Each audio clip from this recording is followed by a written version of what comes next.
Olá, pessoal, bom dia. Tudo bem com vocês? Tudo bem, tudo bom, né, gente? Vamos lá, hoje nós vamos falar um pouco sobre pronome relativo, né? Vamos ver o que é pronome relativo. Vocês, quando estudaram a SAAMP e VAPS, vocês viram que nós destacamos os pronomes, né? Então, os pronomes, eles aparecem na SAAMP e VAPS porque são classes de palavra, né? Ele pertence às classes de palavra, né? É a mesma coisa de dizer que ele faz parte das classes gramaticais, né? Assim como o substantivo, o adjetivo, o artigo, o verbo, o advérbio, a conjunção, a interjeição, as preposições, os pronomes também fazem parte das classes gramaticais. Então, o pronome relativo. Vamos começar bem aqui, ó. Aí vocês puderão acompanhar pelo livrinho de vocês na página 247. Quem não tem o livro, eu vou postar a imagem para acompanhar pela imagem. Releia o trecho a seguir extraído da entrevista. O jovem é especialmente suscetível aos apelos do consumismo. Vejam bem aí a frase. O jovem é especialmente suscetível aos apelos do consumismo. Aí vejam aqui, né, nós temos essas chaves. Dentro tem as 3 reticências para indicar que ainda existe mais termos anteriores, né, que isso aqui foi retirado. É apenas um trecho de um texto, foi retirado de um texto. Então, vejam bem. Os blogs apresentam modos de vida considerados desejáveis pelos seus desenvolvedores, que ganham para mostrar seus produtos. Aí vamos responder aqui a letra A. Escreva a segunda oração desse trecho, substituindo o pronome destacado, o pronomes em que está aqui em negrito, substituindo o pronome destacado substituindo o pronome destacado por outro, porém, sem alterar o sentido da frase. Então, nós vamos colocar um outro pronome relativo aqui, não vai alterar nada em relação ao sentido da frase. Vamos fazer o seguinte. Vamos reescrever. Os blogs apresentam modos de vida considerados desejáveis pelos seus desenvolvedores, os quais, vamos trocar o que por os quais, ganham para mostrar certos produtos. Então, é até assim um macetezinho para vocês descobrirem quando é que o que funciona como pronome relativo, tá? Quando é que ele tem essa função aí, quando ele poder ser substituído por o qual, ou os quais, ou a qual, ou as quais, ok? A letra B. Reescreva essa oração substituindo o mesmo pronome por termos da primeira oração que correspondem a ele. Então, os blogs apresentam modos de vida considerados desejáveis pelos seus desenvolvedores. Aí, desenvolvedores de blog ganham para mostrar certos produtos. Então, aí a gente está reescrevendo a oração substituindo o pronome pelo termo anterior. Que é isso aqui, é um pronome relativo. É quando eu posso fazer isso. É quando eu posso substituir por um termo que já foi explicitado anteriormente, tá? O pronome relativo é exatamente isso. Ele tem que ter ele tem que se relacionar com um termo que já foi falado antes. Ó, aqui tem um sitezinho que ele traz um exemplo também do que é um pronome relativo. Dá pra vocês verem bem aqui pelo computador, ó. Pronome relativo, porque não fica muito boazinha a imagem, não tá aparecendo ali. Pera só um minutinho, porque é ruim, porque eu tô aqui. Tá? Então, ó, vejam bem, pronome relativo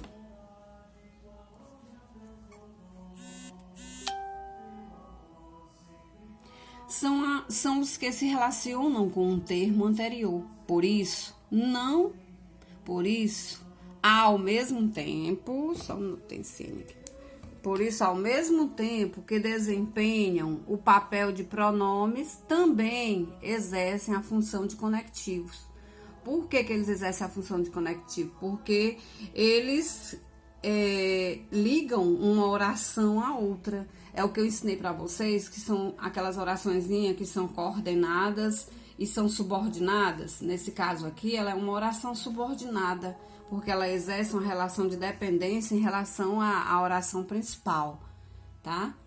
Então, eu vou aqui voltar para o livro de vocês, porque é o que vocês têm aí mais próximo a vocês, né? Quem quiser também pode pesquisar em algum site, mas nós vamos voltar aqui para o livro. Pronome relativo. O que é um pronome relativo? Pronome relativo. Damos o nome de pronome relativo ao pronome que se refere a nomes já mencionados e com os quais estabelece relação de sentido. Então, esse nome mencionado anteriormente, ele tem que estabelecer uma relação de sentido. Não pode ser uma coisa sem sentido, né? Não pode ser incoeso, não pode ser incoerente. Então, tem que ter essa relação de sentido com o termo anterior.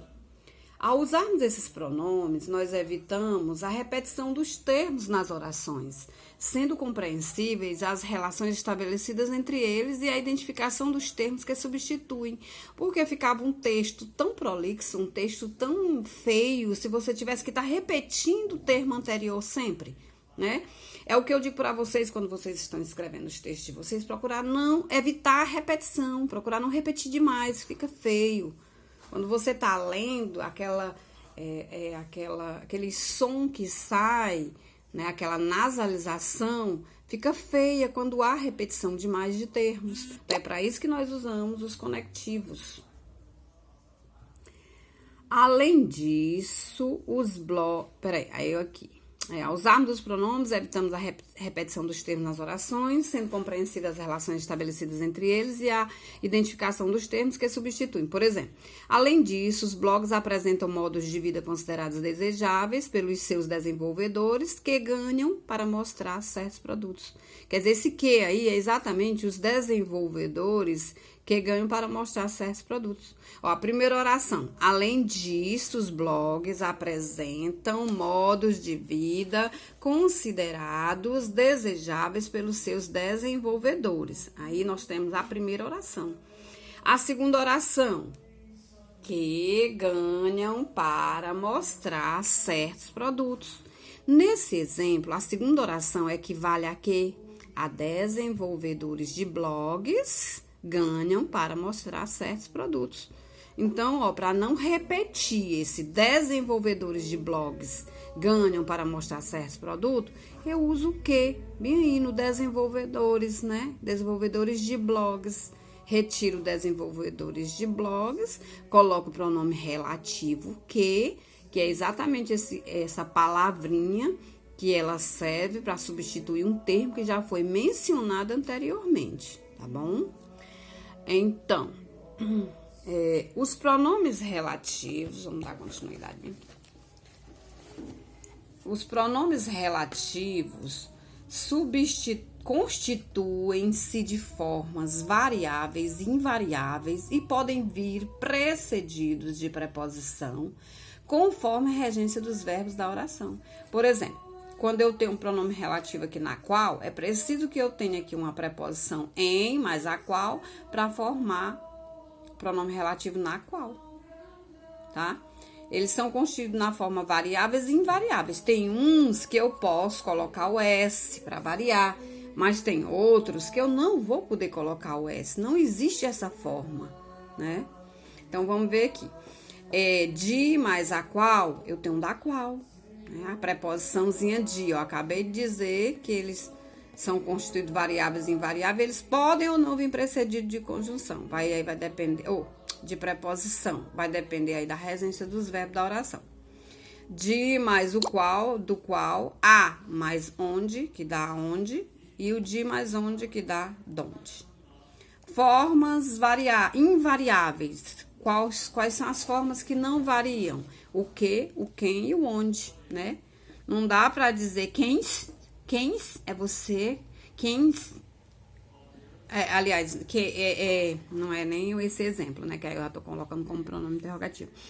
Mas, assim, quando aparecer o que, ou quem, onde, quando eles funcionam como pronome relativo, eles não vão variar. Não tem S, não. É só o que mesmo, ou só o quem, ou só o onde. Agora, as outras formas, elas podem variar sim. O qual? Os quais. A qual? as quais, né? Então, o qual, a qual, os quais, as quais. Cujo, ó, um outro pronomezinho relativo, cujo, tem o cuja, tem cujos, tem cujas, tem o quanto, tem quantas, tem quanta, né? Quanto, quantos, quantas. Então, aí são as formas variáveis. O uso de alguns pronomes relativos. O que esse gatinho aqui, ele é o mais utilizado, tá? É o que. Que é o pronome relativo mais utilizado e faz referência a coisas ou pessoas. O pronome relativo que, ele pode ser substituído por o qual, a qual, os quais e as quais. Além disso, ele pode aparecer precedido de pronomes demonstrativos, como o, a, os, as. Por exemplo, precisamos de políticas públicas que enfatizem que, ó, o que aqui? A necessidade de consumo consciente do reuso, tá? O quem, vamos ver aqui o pronome relativo quem, que é invariável, tá? Eu já disse pra vocês que o que, o quem e o onde, eles são invariáveis. O quem refere-se somente a pessoas, nunca a coisas, né? E vem sempre acompanhado de preposição quando tem um antecedente explícito. Por exemplo, esta é a especialista do tema, consumo, de quem falei. Aqui eu utilizo esta porque eu ainda ia dizer algo sobre ela, por isso que eu não uso essa, tá, pessoal? Vamos ficar atenta aí ao esta e ao essa também. Esse terminho esta eu utilizo quando eu ainda vou falar algo sobre ele. Então, ó, esta é a especialista do tema consumo, de quem lhe falei. Eu uso esta. Sim, voltando aqui para o quem. Observe que, nesse exemplo, o pronome quem é antecedido pela preposição de, ó. De quem falei, ó. O pronome quem vem antes dele, o de, tá bom? Onde, a palavrinha onde, pronome relativo onde, é empregado para indicar um lugar, podendo ser substituído por em que, no qual, na qual, nos quais e nas quais. O pronome onde pode ser substituído com preposições, formando as palavras aonde, indicando direção, para qual lugar, e donde, que indica procedência, de qual lugar, para transmitir noções de movimento. Por exemplo, a loja onde comprei o celular não faz promoções, né? A loja onde, vejam aí, quando foi que eu usei aí, indicando aí a direção, né? Para qual lugar? Indicando aí a palavra onde, que é diferente do donde, que já indica a procedência, de qual lugar veio a procedência. Aí eu uso o donde. Entendeu, pessoal?